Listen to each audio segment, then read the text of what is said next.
ایرانی پاسداران انقلاب اسرائیل اور امریکی فوجیوں اور ان کے عام شہریوں کے پیچھے جا کر ان کو ہلاک کرنے کی کوشش کر رہی ہے۔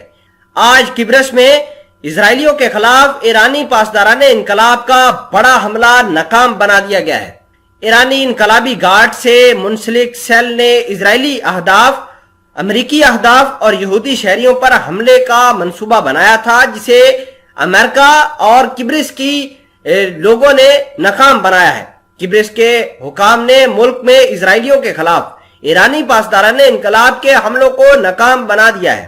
اسرائیلی پبلک براڈ کاسٹنگ اتھارٹی سے وابستہ چینل نے بتایا ہے کہ ایرانی پاسداران انقلاب سے منسلک ایک سیل نے قبرص میں اسرائیلی اہداف، امریکی اہداف اور یہودی شہریوں پر حملوں کا منصوبہ بنایا تھا، تاہم قبرص کے حکام نے امریکہ اور اسرائیلی انٹیلیجنس کے تعاون سے اس حملے کو ناکام بنا دیا ہے۔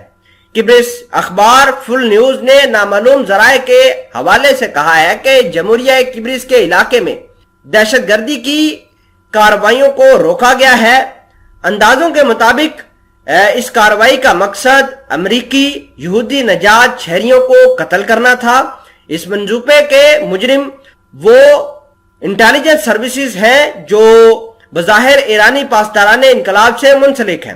ذرائع نے وضاحت کی ہے کہ قبرصی انٹیلیجنس سروسز نے مغربی شراکت داروں امریکہ اور اسرائیل کے ساتھ مل کر ایرانی کارروائیوں کو ناکام بنانے میں کامیابی حاصل کی ہے۔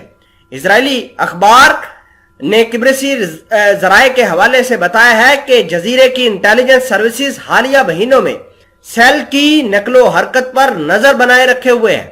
ذرائع نے بتایا ہے کہ انٹیلیجنس سروسز نے مرکزی مشتبہ شخص کی کڑی نگرانی کی، جسے دیکھا گیا اور اس نگرانی سے حملہ روکنے میں مدد ملی۔ اگرچہ مشتبہ شخص فرار ہونے میں کامیاب ہو گیا، لیکن وہ سامان جو وہ حملہ کرنے کے لیے استعمال کرنے والا تھا سیکیورٹی اداروں کو مل گیا ہے۔ ذرائع نے بتایا ہے کہ قبرص کے حکام مرکزی ملزم کے خلاف بین الاقوامی وارنٹ گرفتاری جاری کرنے پر غور کر رہے ہیں۔ واضح رہے کہ اکتوبر 2021 میں قبرصی حکام نے ایک آذربائیجانی شہری کو روسی پاسپورٹ کے ساتھ گرفتار کیا تھا، جس نے اعتراف کیا تھا کہ وہ ایرانی پاسداران انقلاب کا ایجنٹ ہے اور اس نے اسرائیلی اہداف کے خلاف حملے کرنے کی منصوبہ بندی کی تھی۔ اس کے اہداف میں اسرائیلی تاجروں کو نشانہ بنانا بھی شامل تھا۔ ان کارروائیوں سے ایسا لگتا ہے کہ ایران کی پاسداران انقلاب نہ صرف اسرائیل، امریکہ اور دیگر مقامات پر اسرائیلیوں کا، امریکیوں کا پیچھا کر رہی ہے، بلکہ دیگر ملکوں میں بھی جا کر ان کے شہریوں، ان کے ایجنٹوں کو اور دیگر جو معاملات ہیں ان کو نشانہ بنانے کی کوشش کر رہی ہے۔ اور قبرص کے اندر یہ جو معاملہ پیش آیا ہے، یہ اس چیز کا منہ بولتا ثبوت بتایا جا رہا ہے۔